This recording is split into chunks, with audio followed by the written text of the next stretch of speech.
It's only a couple of days after launch, and it already feels like Pragmata has no real momentum behind it. You know, this is a game 12 hours long, a game that most people would blast through, a game that has nothing going for it. It has no creativity, it has no originality, it doesn't look good, it doesn't have fun, interesting characters, or good story, right? This is just the flavor of the month new Capcom IP that they put way too much money and time into. And it seems like we're still in that early phase where people can't really like do anything other than like try and gush about Diana. Like, oh man, like seeing this child really makes me want to have my own children.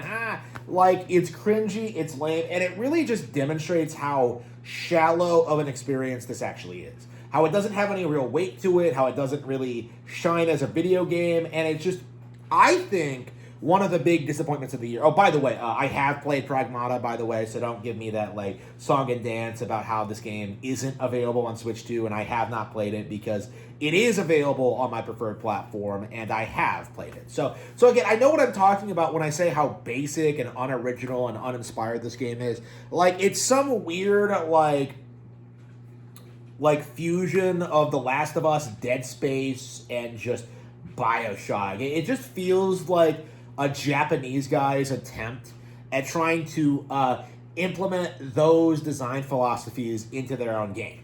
And the mistake they made is assuming that people actually liked The Last of Us and that they weren't purely shilling it because of industry nepotism. Because if The Last of Us came out of Japan, you know, the exact same game with the exact same characters, the exact same storyline, nobody would have ever given a shit about it. That's just the reality. The only reason The Last of Us had any momentum at all is that it was like produced by Jews and sold to Americans. Okay, like that's just the reality of it. If it didn't have like an Israeli working on it, you know, if it wasn't Neil Druckmann's baby, you would have never heard about The Last of Us. It would never have been glazed the way it is. So when you take that into like consideration, when you like think about it for like 3 seconds, like you really do understand that like there are infinitely better games than The Last of Us out there, but nobody talks or plays about them because that goes against the narrative, you know? Just like how there are plenty of films better than like, you know, Avatar or like Avengers or whatever. Just like how there's better books than like, you know, what the New York Times bestsellers list tells you, which by the way is not a bestsellers page. It's a editorial list. It's a completely different thing. It's misleading. We see time and time again how games like The Last of Us not only come and go, but we see them influence other productions, and we see how those productions don't even get a fraction of the attention and hype. Because Pragmata was very much meant to be the Japanese Last of Us. You know, it tried making the characters more likable. It tried coming up with a unique setting. It tried coming up with all these ideas. It tried making it more gameplay focused. At the very least, I can say the game is better than The Last of Us purely by having actual gameplay. You know, it tried making Diana more likable than Ellie ever was, which, you know, isn't hard. You know, they tried doing all this stuff, and at the end of the day, there's just no real critical acclaim. You know, there's no real attention given to this. Like, and right now there's even this like divide between people who think the game is pedo bait and people who think otherwise. And really, that's kind of where the discussion about the game ends. You know, once it's no longer like the flavor of the month release, you know, the big new AAA game from Capcom, who, by the way, are constantly redeeming themselves. You know, Capcom's so back, guys. You know, if Capcom was back, like, why exactly do we have to tell everyone every single time they make a new game that they're back? Like, shouldn't they have been back already? You know, back when, like, Resident Evil 2 Remake came out or when, like, Devil May Cry 5 came out. Like, why are we constantly doing this? Could it be because Capcom is not, in fact, back and has not, like, recaptured the magic that they had in the early 2000s and in the 90s?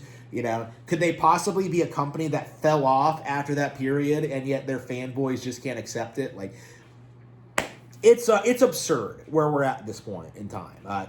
It's absurd seeing like the lengths people go to glaze something like this, because Pragmata, I think, is a very good demonstration of just how the idea of a new IP is glazed by the community. Like, wait, that's not an established franchise. That's not a character I recognize. So it's a new IP. Even though you can clearly see, like, the IP is generic and it doesn't have anything interesting going for it, and it's just a generic, like, little girl story, like protect the little girl story. It's like people are so hung up on this idea of, like, newness that they don't really stop to think that, like, wait a minute, Super Mario Bros. Wonder is better than this. Like, Donkey Kong Bonanza is better. Bonanza is a really good example, actually. Because Donkey Kong Bonanza is not a new IP. It's an old character that comes back in a new way. But, like, Bonanza is wildly different than any other game like it. It has all this personality, all these unique mechanics. It really does a lot of things right. And then you look at the characters and their interactions, and what you get is, like, it's what Pragmata is trying to go for, but does it way better. So in a way, Bonanza kind of mogged Pragmata before he could even come out. And I'm very curious if, like, the industry is going to accept it, because I think the overwhelming narrative at this point is that Pragmata is going to be is the bigger game because it's realistically rendered and because it's from Capcom.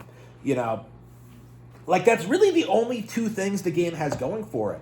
But in every, like, objective metric, the fact that, like, Donkey Kong is just the better game in general. Like, again, we may be very well moving towards, like, the general industry acknowledging the value of games like Donkey Kong Bonanza, which are not new IPs, but are way more creative and innovative than games like Horizon Zero Dawn or this, or Pragmata, which are games that are billed as new IPs, with new settings, with new characters, and, like, new mechanics and ideas, but, like, really at their core are just unbelievably generic and uninspired. Something like Bonanza, even though it has an established character, like, from a franchise that's, like, nearing its 50th anniversary, 45 years old. Okay, Donkey Kong is now. Bonanza is completely unlike the original arcade game. It's completely unlike the Donkey Kong Country games. It's completely like DK64. Donkey Kong Bonanza has more value than a new IP. And that's just kind of the mindset that we're in now. Is that, like, the new IP thing, the new IP grift, like, it really has to stop. Like, just because a new IP is given a high budget, is realistically rendered, and is announced as a PlayStation exclusive, that does not make it, like, the end-all be-all. Like, that does not mean it's going to be significantly better than other games that are coming out at the same time. I noticed this, too, with, Resident Evil Requiem, right? This was actually another game I'm comparing this to. Requiem was a new Resident Evil, an established franchise, but it actually felt like it went back to the horror roots of the franchise. It felt like a massive step back from the disasters that were 7 and 8. It made radical improvements to the gameplay, to the structure, to the design, and, like, it felt like, honestly, for, like, the good half of it, Grace's half, one of the, like, my personal favorite horror game ever. Okay? Like, if the entire game was like Requiem, it would be my favorite horror game of all time, but it's just unfortunately not, and it's something that I have to accept. But my point is that, like, just because, like, something is a new IP, that doesn't make it necessarily, like, automatically better than, like, franchise stuff, like, for video games. And I do think this is something that, like, a lot of people need to move past, because we really are treating this like movie franchises, when inevitably, like, the sequels always get, like, shittier and shittier, and, like, make absolutely no sense, and, like, just shit all over what, like, the legacy of the films.